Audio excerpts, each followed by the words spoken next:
But I think that there are two things that you'll probably continue to face. One is finding people that are willing to do the work.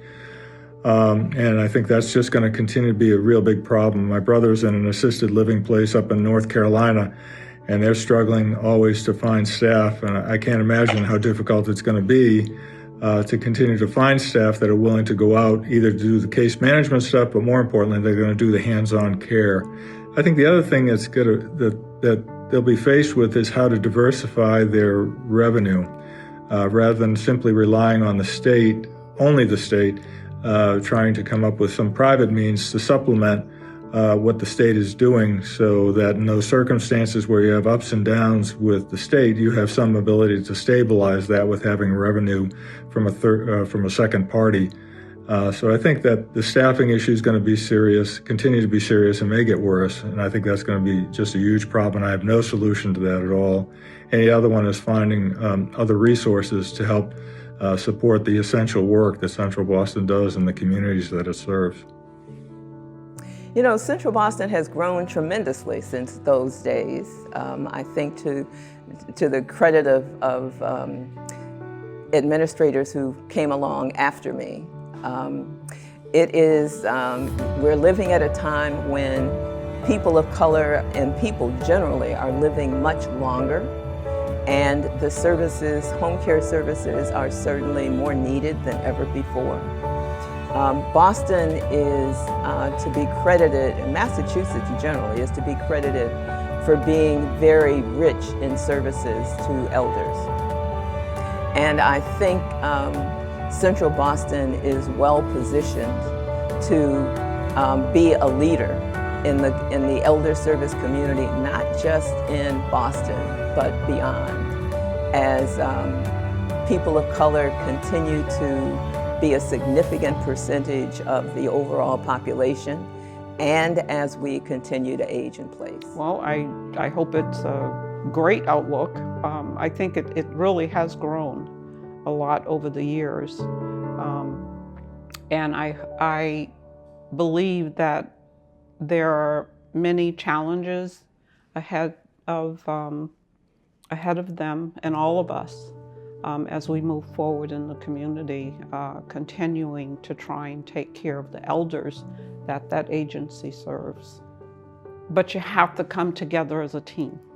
And I believe that that's why Central Boston was so successful, because the CEOs that were there, including myself, we worked together to make sure that things were done. Not, you got top management here, middle here, and then supervisors. We worked together to make sure we worked as a team. Through that work, and what I really also want to say is line staff. There's line staff, middle management, and then management.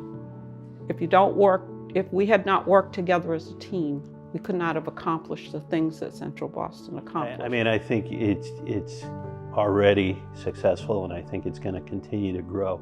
I'm a huge fan of Sylvia Exantis. I know the level of commitment that she puts in and day out, and I know that she is developing her staff to be there for the future, but more importantly, to meet the mission of helping elders in the community. So I think it's nothing but up from here because of the leadership, because of the staff, and because of the commitment. And I'm just proud to have been a part of the history in the 50 years in the making. The future outlook of Central Boston is very bright from my perspective as the leader of the organization.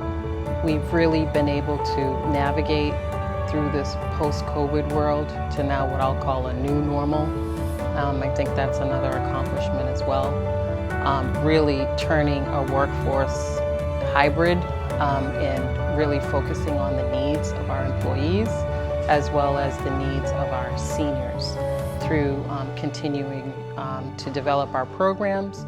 We've done an amazing job with our digital equity efforts, especially during COVID. This was really something that was extremely needed as our elders were more socially isolated.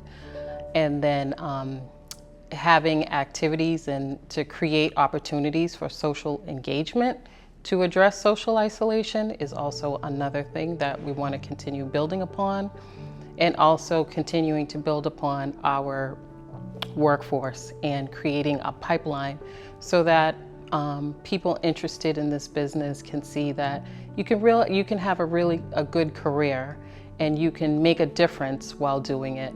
And I think that is what makes me most proud of being the leader of Central Boston.